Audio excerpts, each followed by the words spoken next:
The case originally came in for the charges that we're about to announce today. The case came in from Cambria County District Attorney Kelly Callahan, indicating that there were allegations of sexual abuse against brother Stephen Baker, and that's how the case originally came into the Office of Attorney General in January of 2014. Brother Baker served in the province of the Immaculate Conception for decades.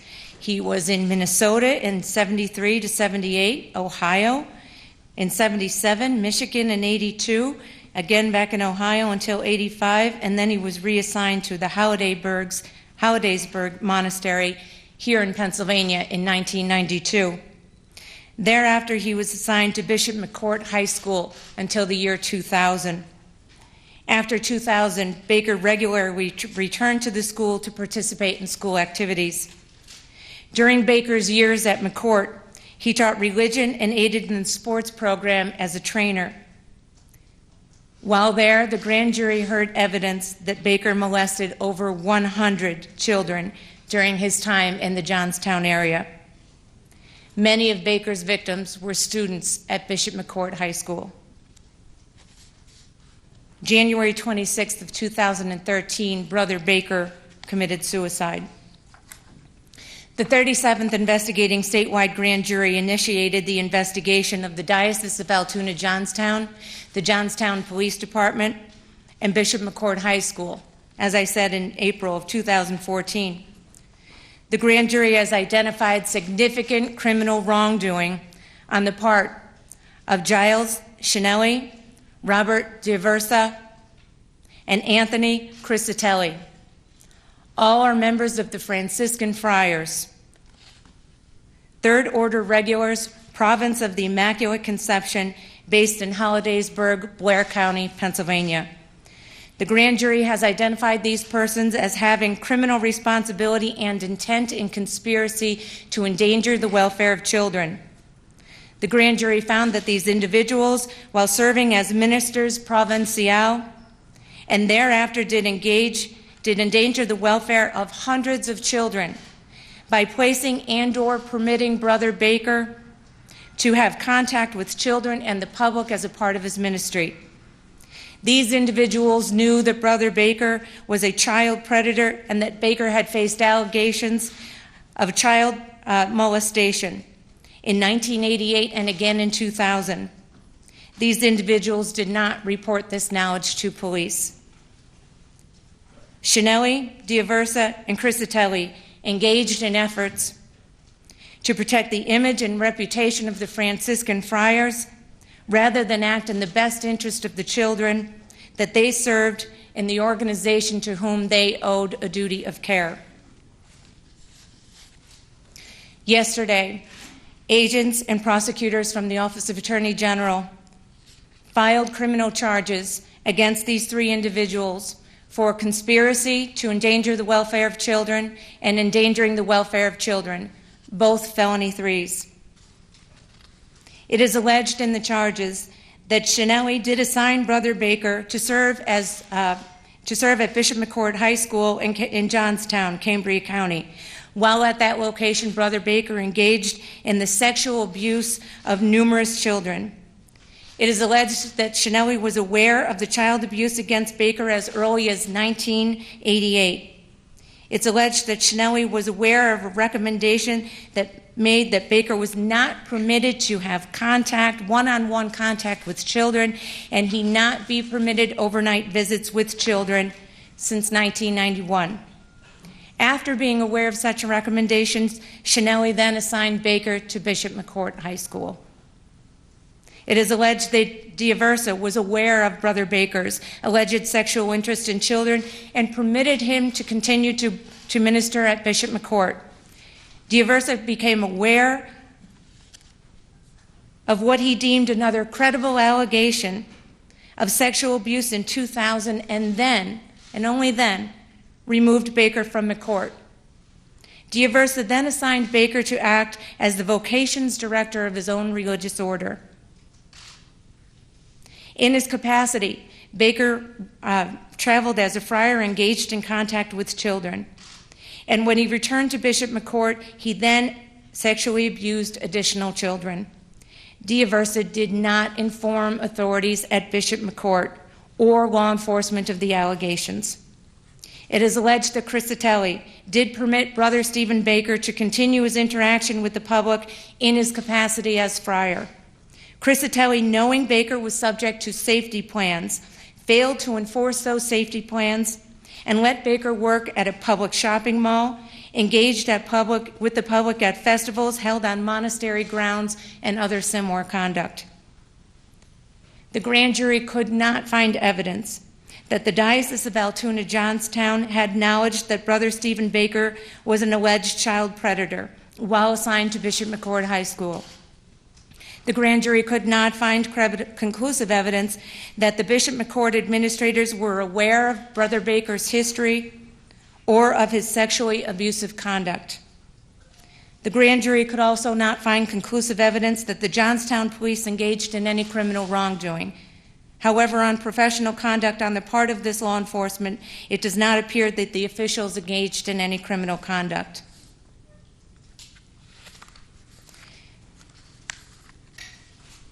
These charges are being filed in conjunction with the grand jury report from last week.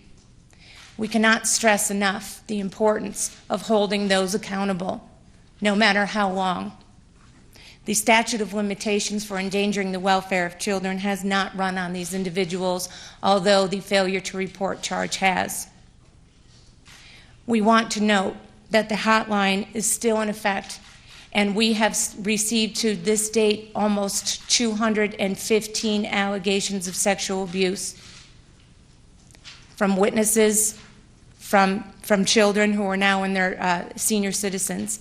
And we want to stress to the public that these hotlines remain open, that they are actively manned by investigators familiar with the case, and the hotline is open. You can speak to someone until 9 o'clock. Then you'll receive a voicemail which will be returned promptly. We can't stress enough the importance of the public coming forward. We cannot stress enough the importance of holding those who treat and abuse our children accountable for what they've done. And we can't stress enough that we need the public to continue this fight with us. It is of the utmost importance that we protect our children. They're our children. We need you to call your legislators. We need you to call your senators. And we need you to let them know that the public is squarely behind the victims in this case, the survivors in this case, and those who are attempting to do the right thing by bringing them to justice. I want to thank not only the prosecutors and the agents who have worked on this case that you will see standing in the back of the room there. Special Agent Jessica Yeager, Deputy Attorney General Dan Dye, thank you for your service to the Commonwealth, and thank you for bringing this case to fruition. We will continue to prosecute the case. The offenders are all out of state. 2 are in Florida. I believe 1 is in Michigan or Minnesota. They will be making arrangements to return to Pennsylvania to stand accountable for their actions, where they will then be arraigned and bail requested. I also want to thank the FBI Behavioral Science Department. And I also want to thank again Mr. George Foster, who is here with us today. We want Mr. Foster to be an example to the public that we can do something about sexual abuse. We can do something about institutional abuse. This is not about a religious order. This is not about Catholicism. This is about the law, and this is about people standing up for other people. I asked Mr. Foster to be here today because I wanted him to be the example to every citizen of this Commonwealth that you do have the power to do something. You do. Call our hotline. Call our office. Call 911. Call somebody. But let people know what you've seen. And let's not tolerate sexual abuse, whether it's institutional or otherwise, ever again. The significance of this Johnstown case, the significance of the Brother Baker case is that the light is shining in. We spent decades hiding sexual abuse, decades where children were afraid to go to their parents, children were afraid to report teachers, Children were afraid to report abuses by priests. We spent decades hiding it. That is over. We are opening up the doors, we are opening up the blinds, and we are letting the light shine in. And that is the significance, not just of holding people accountable, but of allowing the voice of the victims to finally be heard, to let them know that we are on their side, that they are safe, that they can come forward. And we are teaching our children now that they do not have to hide this horrific, disgusting act. We are teaching them that they have a voice. And I have kids, and I know most of you have kids. And going forward, giving them that strength and that power and that voice is going to change our Commonwealth. We can do better. We will find better days, but they won't find us, and it is our responsibility to act. So, Mr. Foster, thank you again. Thank you for bringing your son with you and being the example for him.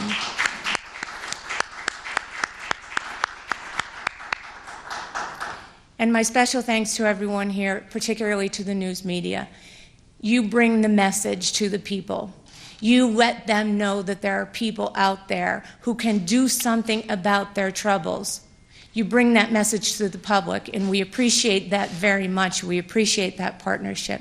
So thank you very much. I know that you have been provided with the grand jury presentment, which has been made the affidavit of probable cause, which is now public. You also have our press release. You also have the criminal complaint. I will take a few questions, and anything else, any other information that you need, we can have it provided by our press department. Yes, sir. Can you talk about both the custody status of these gentlemen and their status of the order? Are they retired? Are they living in other facilities? They are retired, yes. The custody status of them is they are now under criminal charges. They obviously are not in custody, but they will be turning themselves in within the next week or so.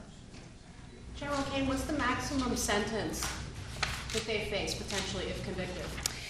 It depends on their prior record score, which I believe at this point is 0, and it will depend upon a chart, but it is a felony 3. Felony 3 is under 7 years, right? Yes. But that's the maximum allowable by law. It will depend on their prior record score. Yeah. So 7 years is maximum allowable? 7 years is the maximum allowable by law, yes. Questions about the Altoona Johnstown bishops. Was there any indication Bishop Adamek knew about this as well? And also the current bishop was notified of an allegation in 2011. And it says here that he said he was going to call police. Do you know if he ever did? I believe that he did call police in 2011. He did notify law enforcement. And from what I believe I read in the grand jury presentment, I don't believe that Bishop Adamek knew about the allegations into Brother Baker. But as you know, we have alleged that Bishop Adamek did know of allegations involving other priests within the Diocese of Johnstown, Altoona. What happened to the allegation that was called into the police by Bishop Barczak? Yeah, I don't know the answer to that. We'll get that question answered for you right after. You mentioned unprofessional conduct with the Johnstown Police Department. Could you elaborate on that? Tell us a little more what you consider unprofessional. I cannot elaborate on that any further. All I can tell you is that through the evidence and the testimony that was presented, the grand jurors found and the Deputy Attorney Generals and agents did not find that there was any criminal wrongdoing on the part of any officer engaged within the Johnstown Police Department. Could you explain how these charges against these 3 came about a little bit, what led you to that? Yes, it was actually the original referral from the Cambria County District Attorney Kelly Callahan. It came in first of the allegations against Brother Baker, and that there was possibly a cover-up, a conspiracy involving those who knew and then moved him around from place to place, as we've seen numerous times. Were witnesses there to substantiate that? There were witnesses and documents, yes. The press release said that there were more than 80, and you said there were more than 100. Do you know which would be the more solid number? Yes, that's a good question. I noticed that as well. Dan, do you have it? Is it 80 or 100? The grand jury found more than 100. We know due to some civil settlements and other matters that there are 88 documented. However, there is a number of more than 100 which we could not exactly quantify. Okay. And there are sometimes that does happen. Sometimes there are points where we heard that there were other children involved, yet we may not be able to locate them or of that nature. One last question. What was your reasoning in deciding to bring this matter to a grand jury? What were you hoping could be accomplished that could not be accomplished without a grand jury? At that point in time, Brother Baker had already committed suicide, so we knew that he was not obviously a danger to children any longer. And what we hoped to accomplish by using the grand jury was a number of things, was obtaining documents necessary to show whether there was a movement and knowledge between the ministers provincial of the Order of Regulars, and whether we could document that through specific documentation, through witness testimony, and whether we could find any additional victims that perhaps would fall within the statute of limitations. As you know, with Johnstown, Altoona, a number of the victims fell outside of the statute of limitations. Is the investigation ongoing? The investigation is ongoing, yes, sir. Our hotline is still up and running. We encourage the public and witnesses and/or victims to please contact us if you have any further information. We are always looking for fresh information, something that might fall within the statute of limitations. Thank you. Baker wasn't the only child molester in that monastery. How do you That's get correct. 8+ in the same place? I'm sorry, what's your question? How do you get 8+ once in the same place that have that problem? And you know what, that is something that I think that we need to examine. How do you allow, I believe there were, yes, 8+, to continue to operate within a religious order? And I think the answer to the question would be that they were more concerned with protecting the image of the order and more concerned with making sure that they were in touch with lawyers rather than the flock that they served. And the desire to make sure that you protect your reputation and you protect your order and you protect the funds related to that order, I think outweighed in this point the desire to make sure that they cleared their house of sexual abuse. That's a good question. Thank you. Thank you.